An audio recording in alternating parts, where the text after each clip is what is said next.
I feel like it's becoming more and more evident that Ableton audio effect racks are insane. Like rivaling plugins at this point. They're just the combinations you can do. So I've made an audio effect rack, obviously ideally for basses. Sneak peek, this is what it sounds like before. Standard FM8 patch, and with it on. Granted, there are a few OTTs which are doing a lot of the work, but just changing sounds from being so basic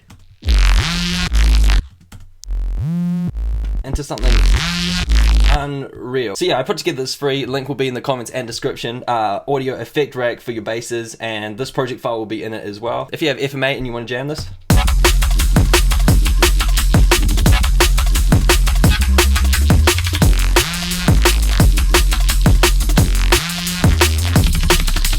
but just transforming sounds like. So sick! I love audio effect racks. I'm going to be making more of these. So much fun.